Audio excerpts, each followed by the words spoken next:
Marty Puccio. On the night of July 14, 1993, a group of 7 young people brought 20-year-old Bobby Kent to a construction site near a rock pit in western Florida in western Broward County. By the next morning, Kent had disappeared. He was later discovered in a canal. The situation began to come apart within days as participants spoke to family members. All 7 were later taken into custody. What made this case unlike almost any other was the reason behind it. The person who organized the plan had been pressured, embarrassed, and controlled by Kent for more than a decade. But how much of what happened that night was self-protection, and how much was something far darker? Bobby Kent, born Bobby Khayyam on May 12, 1973, was the son of Iranian immigrants. His father, Fred, worked as a stockbroker. Kent and Marty Puccio Jr. had been close friends since 3rd grade at Hollywood Hills Elementary School in Hollywood, Florida. They grew up on the same block, but the friendship was heavily one-sided. Kent often treated Puccio harshly, sometimes leaving visible marks. He pressured Puccio into uncomfortable situations, including dancing at an adult entertainment club. Both were also involved in attempts to create and distribute unauthorized recordings. Kent, who reportedly used performance-enhancing substances, was described as charming to adults but unkind toward peers. However, some accounts suggest Puccio also behaved poorly toward others, including individuals with disabilities, complicating the idea that he was only a victim. The group involved in the plan later became known as the Broward 7. They were Puccio, 20, his pregnant girlfriend, Lisa Connolly, 18, and a major influence behind the plan; Kent former girlfriend Alice Ali Willis, 17, Willis boyfriend Donald Semenek, 17, Heather Swallers, 18, Connolly cousin Derek Desverko, 19, and self-proclaimed hitman Derek Kaufman, 20. They had attempted something similar 2 days earlier, but changed their minds at the last moment. On the night of July 14th, they again brought Kent with promises of car racing. The situation had been arranged ahead of time through several conversations, with Connolly encouraging it strongly. Semenek moved first from behind. When Kent called out to Puccio for help, the person he had controlled for many years, Puccio instead turned against him. Kaufman then acted using a weighted baseball bat. Afterwards, they left Kent in a canal and drove away. The situation soon collapsed when participants began speaking to friends and family members. And by the end of the week, all 7 individuals were in custody. Puccio was later found responsible for serious charges related to the event in 1994. On July 27, 1995, he received the most severe sentence available at the time. The Florida Supreme Court later reversed that decision in November 1997, ruling it excessive compared with the sentences of the others involved, and returned the case for a new sentencing hearing. On March 5, 1998, he received a life sentence with the possibility of review after 25 years, along with a 30-year sentence connected to planning the event. Others involved received sentences ranging from about 5 years for Swallers, who was released in 1998, to life for Semenek, who remains incarcerated. Lisa Connolly was released in 2004 after serving about 11 years. Puccio was convicted of first-degree charges and conspiracy in 1994. On July 27, 1995, he was sentenced to the ultimate penalty. The Florida Supreme Court reversed that sentence in November 1997, ruling it disproportionate compared to co-defendant sentences, and sent the case back for resentencing. On March 5, 1998, he was resentenced to life in prison without parole for 25 years, concurrent with a 30-year conspiracy sentence. Co-defendants received sentences ranging from approximately 5 years for Swallers, who was released in 1998, to life for Semenek, who remains incarcerated. Lisa Connolly was released in 2004 after serving roughly 11 years. Puccio is currently incarcerated at Everglades Correctional Institution near Miami. On February 26, 2025, the Florida Commission on Offender Review reduced his presumptive parole, Release date by 10 years to July 18, 2048, based on satisfactory conduct and program participation. He has engaged in jail ministry while incarcerated. The case inspired Jim Schutz's book Bullied in 1997, and Larry Clark's 2001 film of the same name. Marty Puccio spent his entire youth under the control of a person who called himself his best friend. When he finally broke free, he did it in the worst way imaginable. And the question that has followed this case for 3 decades is whether any of what Kent did to him matters, or whether what happened at that rock pit erased it all. But while Puccio's case involved a group of adults targeting one person they knew, the next one unfolded inside a classroom, carried out by a student who years later admitted the torment he experienced was far less severe than anyone believed. Barry Loukaitis.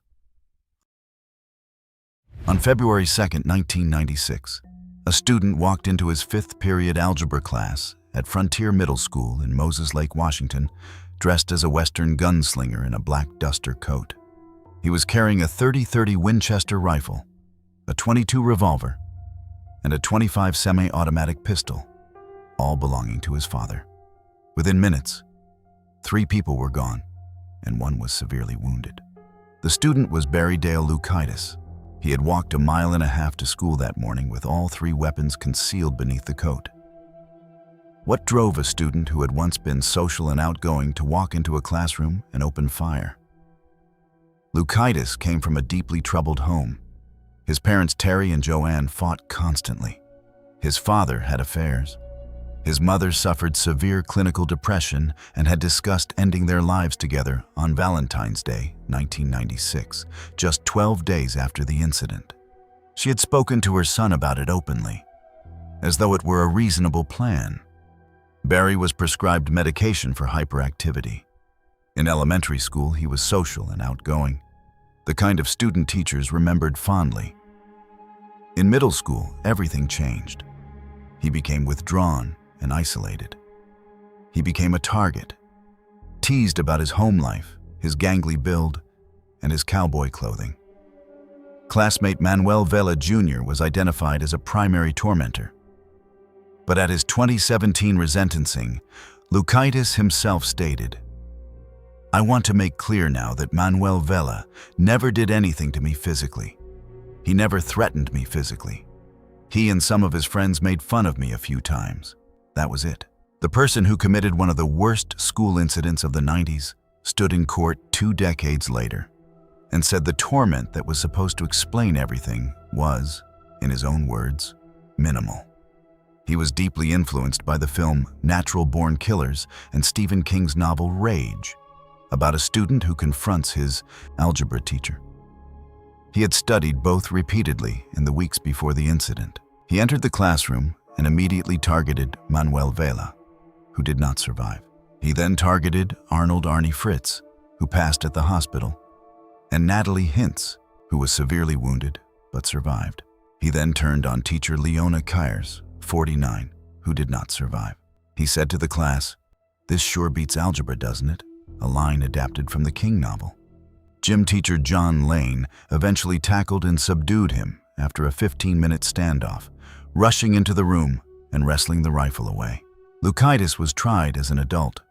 He pleaded not guilty by reason of insanity. He was convicted on September 24, 1997, of 2 counts of first-degree charges, 1 count of second-degree charges, attempted charges, and 16 counts of aggravated kidnapping. He was sentenced to 2 life terms plus 205 years without parole. Following the Supreme Court's Miller v. Alabama ruling in 2012 on juvenile life sentences, he was resentenced on April 19, 2017, to 189 years. At that hearing, he publicly apologized for the first time, told the families he was sorry, and waived all future appeals. He accepted that he would spend the rest of his life in prison. Loukaitis is incarcerated at Clallam Bay Corrections Center in Washington State. He earned a bachelor's degree in business while behind bars and was pursuing a master's degree as of 2017. The 189-year sentence means he will never be released. He was one of the earliest school incidents of the 1990s, predating Columbine by 3 years, and his case became a reference point for everyone that followed. The families of the victims attended his resentencing hearing. Manuel Vela's family said they still carried the weight of that day. Every morning they woke up. What makes Loukides' case so haunting is what he said at that hearing. He admitted the torment he described was minor. He said the real problem was inside his own home, inside his own mind, and that the people he targeted did not deserve what happened to them. How often does the person responsible stand up in court and say the narrative that defined their case was exaggerated? But while Loukides was a student who acted inside a school, the next case involved a grown man who had spent 12 years at the same job, convinced his co-workers were conspiring against him. Andre Bing. On the evening of November 22, 2022, the night before Thanksgiving, 31-year-old Andre Marcus Bing walked into the Chesapeake, Virginia, Walmart Supercenter, where he had worked as an overnight team leader since 2010. It was a job he had held for roughly 12 years. He was carrying a 9mm handgun he had legally purchased that same morning. Shooting targets were found in his truck, suggesting he had practiced. At approximately 10:12 that evening, he opened fire in the break room, where 15 to 20 overnight stalkers had gathered for the start of their shift. He took 6 co-workers and wounded 4 others before turning the weapon on himself. It was the night before Thanksgiving, and 6 families would never celebrate it again. The victims were Brian Pendleton, 38, Kelly Pyle, 52, Lorenzo Gamble, 43, Randy Blevins, 70, Fernando Chavez Barron, 16, and Taneka Johnson, 22. They were people who had shown up for an overnight shift the night before a holiday. Some had worked at that store for decades. Blevins had been with Walmart for years and was approaching retirement. Johnson was 22 years old and had just started building her adult life. None of them had any idea what was about to happen when they sat down for their shift meeting. Bing had worked at that Walmart for roughly 12 years and had no prior criminal record.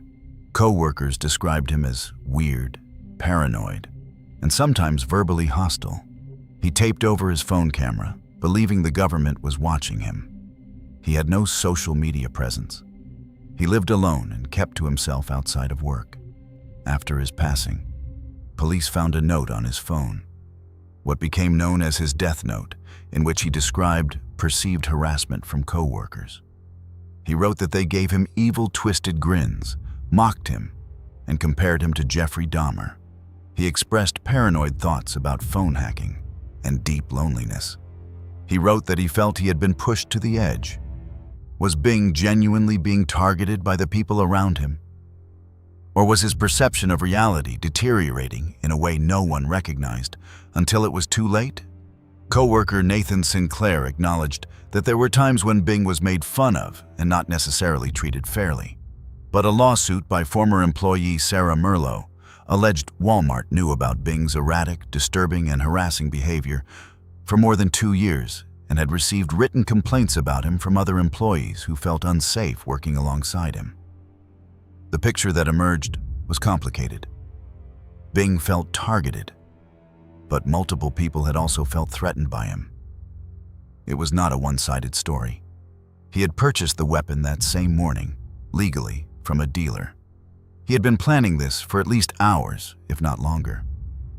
Witness Jessica Wilczewski, who was in the break room when it began, said Bing appeared to target specific individuals.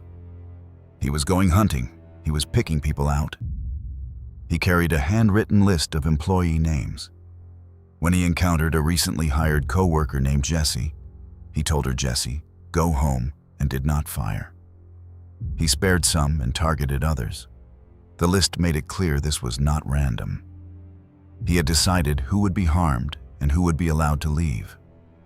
Multiple civil lawsuits were filed against Walmart in the aftermath, including 2 $50 million suits and a separate $20 million suit. The suits alleged the company had been warned about Bing's behavior and failed to act. One of the $50 million lawsuits was dismissed on February 7, 2024. The remaining cases continued through the courts. The Walmart store itself reopened on April 19, 2023, after a full renovation that included a memorial space honoring the 6 employees who were taken. Andre Bing left behind a note filled with grievances about the people he worked alongside for 12 years. Whether those grievances were real, exaggerated, or the product of a deteriorating mind is a question that will never be answered in court. He made sure of that. But while Bing's case involved a man who spent years stewing in silence before acting, the next one involved a student who had been asking for help for years and was told to go back to the same place that was failing him. Abel Cedeno. On September 27, 2017, during a third-period U.S. history class at the Urban Assembly School for Wildlife Conservation in the Bronx, a paper ball was thrown in the direction of 18-year-old Abel Cedeno. It was a small moment, the kind of thing that happens in classrooms every day. But for Cedeno, it was the last straw. When he asked who threw it, a classmate said he had and apologized. Cedeno challenged the classmate to a confrontation.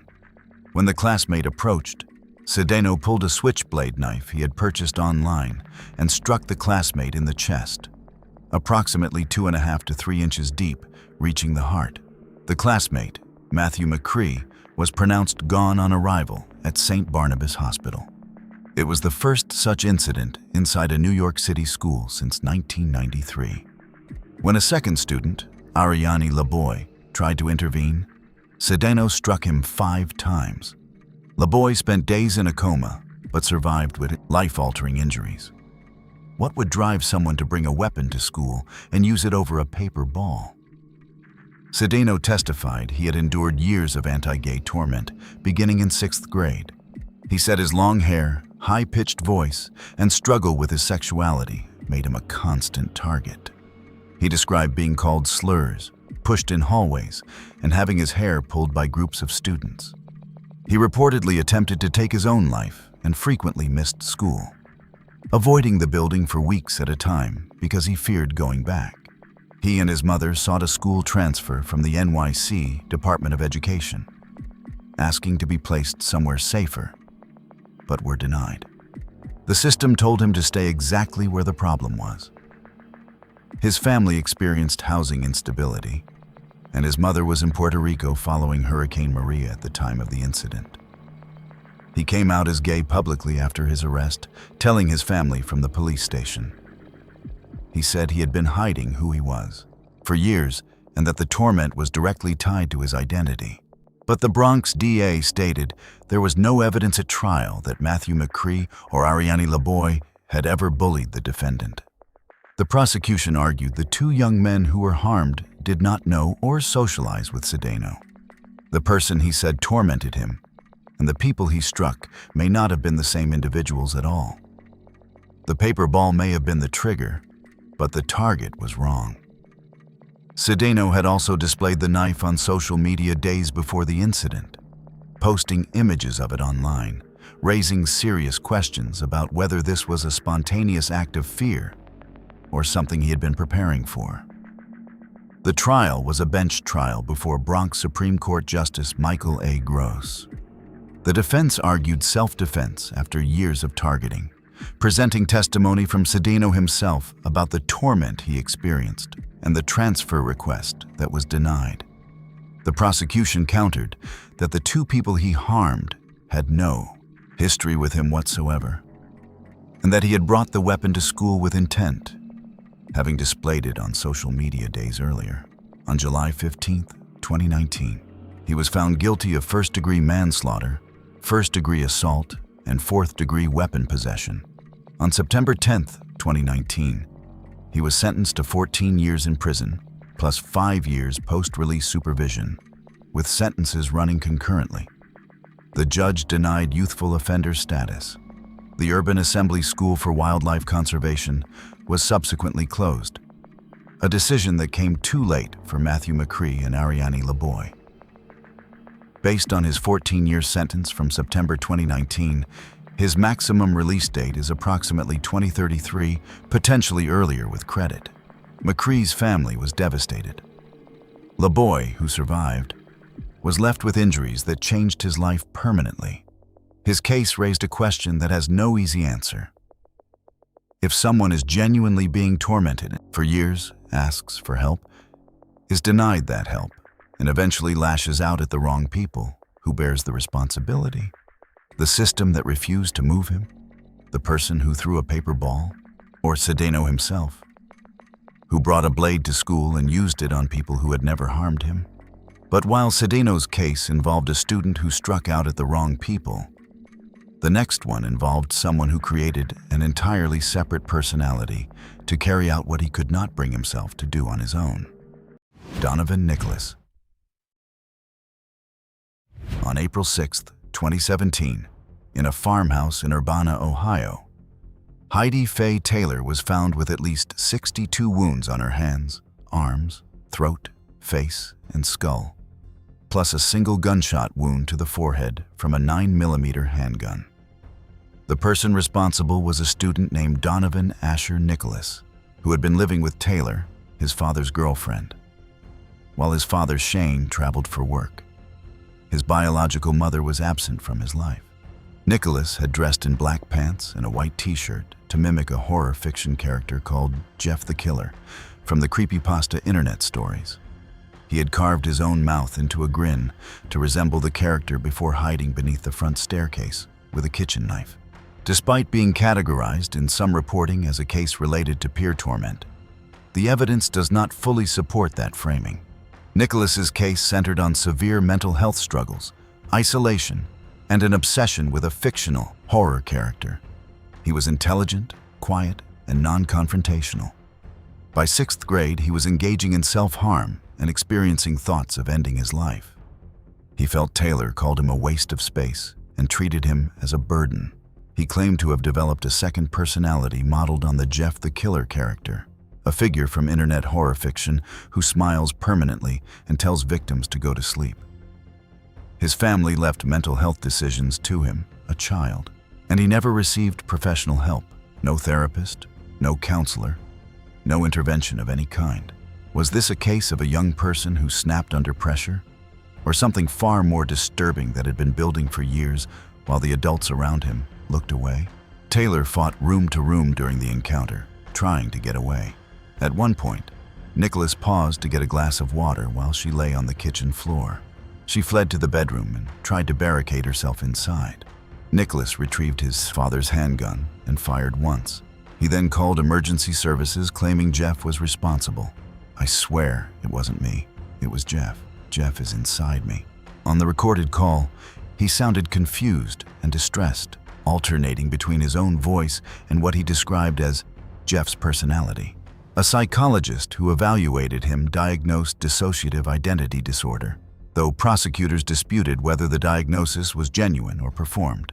He was initially charged as a juvenile with aggravated charges. Despite the psychological diagnosis, the juvenile court judge transferred the case to adult court, determining that the severity of the act warranted adult proceedings. His insanity plea was rejected by the jury. In 2019, he was convicted and sentenced to life with parole eligibility, after 25 years plus 3 years for a firearm specification. It appeared the case was closed. But on appeal, the Ohio Supreme Court, in a 4-3 decision, December 2, 2022, vacated the conviction entirely, ruling the juvenile court had made a procedural error in transferring the case to adult jurisdiction. The decision was split, with 3 justices dissenting sharply. The case returned to juvenile court, where on June 16, 2023, Nicholas pleaded guilty to aggravated charges with a serious youth offender specification. He was released on July 9, 2023, his 21st birthday, as Ohio juvenile courts lose jurisdiction at age 21. Total time incarcerated, approximately 6 years and 3 months for taking a life with 62 wounds and a gunshot. A state adult sentence of 25 years to life was imposed, but would only be invoked upon violation of his release terms. No public updates have been reported since his release.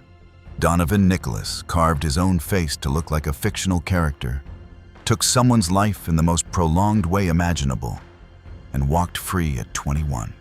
Heidi, Faye Taylor's family watched the person who ended her life walk out of a courtroom. The legal system determined his case belonged in juvenile court because of a procedural error, not because of the nature of what he did. Whether the outcome was justice or failure depends entirely on who you ask. If you've made it this far and enjoy deep dives into the most shocking criminal cases, hit that subscribe button and don't forget to press the bell icon. But while Nicholas claimed a fictional character drove him to act, the next case involved a student who idolized real-world perpetrators, wrote a manifesto naming them as heroes, and chose a specific date to honor their memory. Alex Hrebal.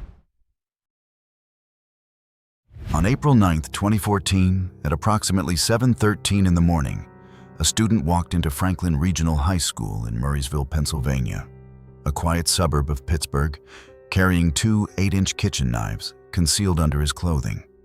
The school day had barely started. Students were still arriving, moving through hallways, stopping at lockers. Over roughly 5 minutes in the first-floor science hallway, he moved through the corridor, striking and slashing anyone in his path, then pulled a fire alarm to lure more people into the hall. A calculated move to bring more bodies into the space where he was already operating. He appeared emotionless throughout, showing no reaction to the screaming around him. 21 people were wounded, 20 students and 1 security guard. 4 students sustained life-threatening injuries, including one with a pierced liver who was placed on a ventilator. Assistant Principal Sam King and a student named Ian Griffith tackled and subdued him. When restrained, he said, "My work is not done. I have more people to kill." Every single victim survived. The student was Alexander Brando Hrebal. He was a B+ student from an affluent suburban family in Murraysville, a quiet community where something like this had never happened. His parents, Harold and Tina, described a normal household. After his arrest, his father testified that a student had doused Alex with urine in the school hallway, and that he suffered depression and dark thoughts from mistreatment, including holding a knife to his own chest during childhood. Defense psychiatrists diagnosed major depressive disorder, schizotypal personality disorder, and schizophrenia. The picture his family painted was of a young person in crisis who had been failed by the adults around him. However, the sentencing judge explicitly rejected the torment narrative. Although some have alluded to your actions as being caused by bullying, the facts do not support that. What investigators found instead was a manifesto titled Ragnarok, in which Hrebal expressed contempt for classmates, calling them plebeians, and praised the Columbine perpetrators by name. He had chosen April 9th for a specific reason. It was Eric Harris's birthday. The judge concluded the act was not driven by torment, but by admiration for previous perpetrators and a desire to cause maximum harm to as many people as possible in the shortest amount of time. He was initially charged with 4 counts of attempted homicide. Charges were upgraded to 21 counts of attempted homicide and 21 counts of aggravated assault after the manifesto was discovered. A transfer to juvenile court was denied. On October 24, 2017, he pleaded guilty to all 43 counts. On January 22, 2018, Judge Christopher Feliciani sentenced him to 23.5 to 60 years in prison and $269,574.77 in restitution. The Pennsylvania Supreme Court denied his appeal on May 4, 2020. Hrebal is incarcerated at State Correctional Institution Albion in Erie County, Pennsylvania. His earliest parole eligibility is approximately 2037 to 2038. His defense attorney, Patrick Thomasy, publicly called for his release in April 2024, the 10th anniversary of the incident, stating Hrebal could be paroled after 18 years, around 2032. Though no parole has been granted and none appears imminent, 21 people carry scars from that April morning. 4 of them nearly did not survive. Every single one of them lived, which is the only reason Hribal is not serving a life sentence. He will not be eligible for parole for over a decade. And given the nature of what he did and the manifesto he left behind, there is no guarantee it will be granted when the time comes. But while Hribal targeted strangers in a school hallway, the next case involved someone who turned against the people inside his own home, and whose story raises the most difficult question on this entire list. What happens when the person who acts was also a victim? Jacob Ind.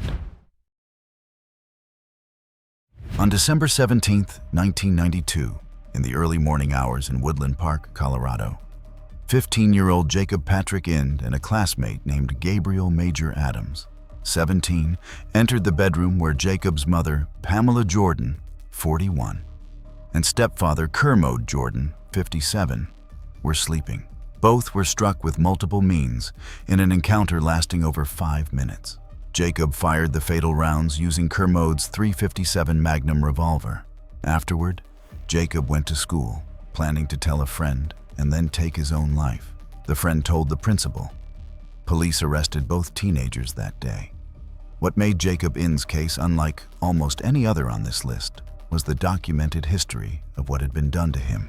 His case is one of the most extensively documented juvenile parricide cases in American history.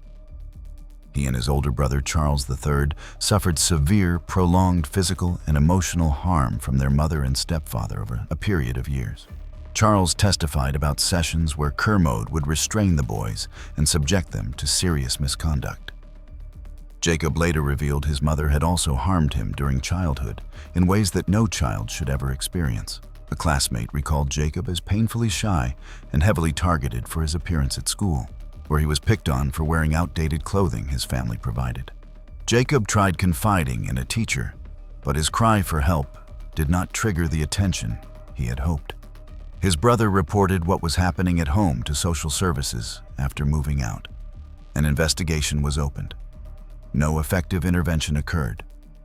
The system that was supposed to protect him looked at his situation and moved on.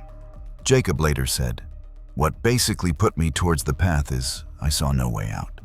He was charged as an adult with 2 counts of first-degree charges. The defense argued he had acted in response to years of harm, but his attorney Sean Kaufman prevented Jacob from testifying, a decision later found to have violated his constitutional rights.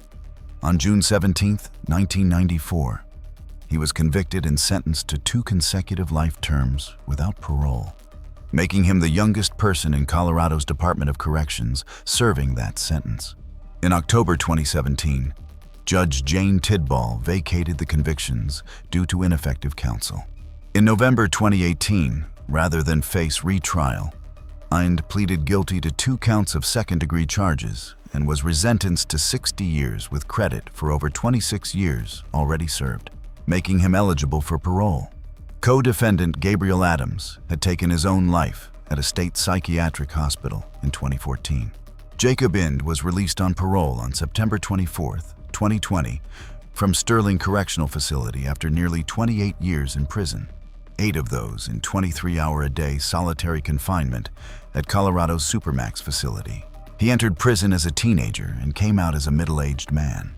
Nearly 3 decades of his life were spent behind concrete walls. As of March 2021 reporting, he was living alone in an apartment near Denver, working in retail, and struggling with housing and employment because no landlord or employer wants to look past what his record says. He married Denise Ind, a woman from Northern Ireland who began writing to him after seeing a documentary about his case and fell in love with the person she found in those letters. During incarceration, he earned a paralegal certificate and a PhD in theology. His mandatory release date per Department of Corrections records is August 17, 2047.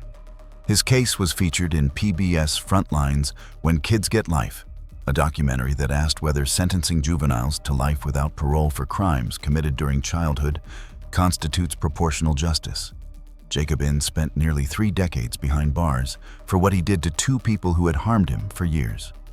Whether 28 years was too long, too short, or exactly right is a question that has no clean answer. But while Jacob Inn's case involved a young person trapped in a home with nowhere to turn, the next one involved a teenager from a seemingly normal family who told investigators his motive had nothing to do with survival and everything to do with money. Nicholas Browning.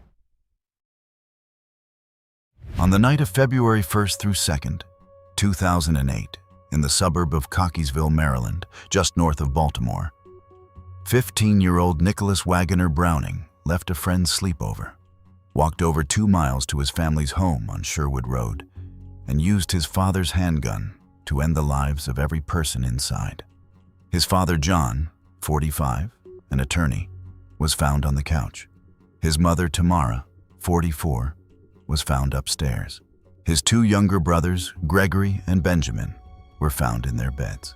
Nicholas staged the scene to look like a break-in, discarded the weapon in bushes, walked back to his friend's house, and went to sleep. The next day, he spent the afternoon playing video games as if nothing had happened. He invited friends to a party at the house that evening. On February 2nd, he called police, pretending to have just discovered what had happened. He performed the role of a grieving son, expressing shock and confusion. Investigators were initially sympathetic, but inconsistencies in his account emerged quickly. He confessed on February 3rd, after 6 hours of questioning, providing details that only someone who had been present could have known. The question that consumed investigators and the courtroom was why. Defense attorneys alleged years of physical and mental mistreatment by his father, whom the family reportedly called Hitler. Multiple family members submitted statements supporting claims that John Browning was controlling, harsh, and demanding with his sons, that he drank heavily, and that the household operated under a regime of fear. A forensic psychiatrist testified Nicholas suffered a dissociative disorder that disconnected him from the reality of his actions. But prosecutors presented a very different theory. They argued Nicholas acted for the inheritance money and eliminated witnesses to ensure his version of events would stand unchallenged. The prosecution's position was blunt. Everyone has been murdered except the one person who stands to gain by making the claims. When asked during interrogation why he had also targeted his younger brothers, Nicholas answered, "I thought if no one was there to say anything that my story would go, because I was the only one." That statement became the most quoted line of the entire case and the one that most damaged his defense. It suggested calculation, not desperation. It suggested someone who was thinking about the aftermath, not someone acting out of fear. Nicholas Browning was an honors student at Dulaney High School, a varsity golfer and lacrosse player, and a Boy Scout. Nothing in his public profile suggested what he was capable of. He was charged as an adult with 4 counts of first-degree charges. Under a plea deal reached October 27, 2008, he pleaded guilty to all 4 counts. On January 23, 2009, he was sentenced to 4 life terms, 2 consecutive and 2 concurrent. A 2014 request for sentence reduction was denied. The judge recommended commitment to Patuxent Institution, a maximum security psychiatric facility with a youthful offender program. Nicholas Browning is currently incarcerated at Western Correctional Institution in Cumberland, Maryland. Parole eligibility begins approximately 2031, 23 years from sentencing. But in Maryland, parole for life sentence offenders must be approved by the governor, something that has not happened since 1994. No governor has signed off on a lifer's release in over 3 decades, which means Browning's parole eligibility date may be meaningless in practice. He could technically qualify and still never walk free. The Browning family home on Sherwood Road later became the site of another separate incident in 2023 involving David Emery Linthicum, an unrelated matter at the same address. A coincidence that brought the Browning name back into local headlines 15 years later. But while Nicholas Browning's case played out in a suburban home and a courtroom, the next one unfolded inside a federal workplace, involved a man his family described as church-going and gentle, and ended before any investigation could begin. Jontra Haley. On October 12, 2021, shortly after 1 in the afternoon, 28-year-old Jantra Haley opened fire inside the East Lamar Carrier Annex, a United States Postal Service facility on Park Avenue in Memphis, Tennessee, in the Orange Mound neighborhood. He took the lives of 2 USPS supervisors and then turned the weapon on himself. The entire incident was over in minutes. There was no standoff, no negotiation, no arrest.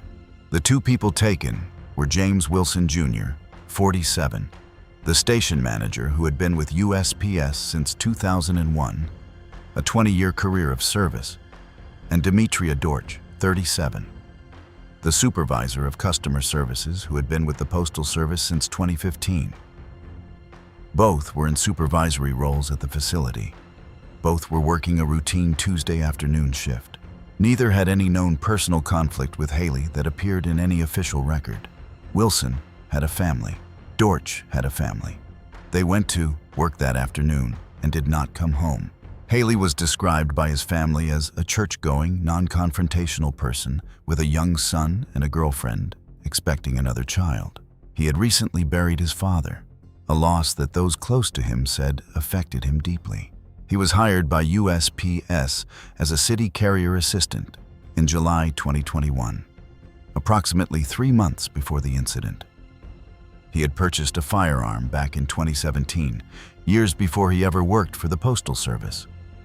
No prior complaints or negative reports existed against him with the Postal Inspection Service. Nothing in his employment file suggested he posed any risk to coworkers.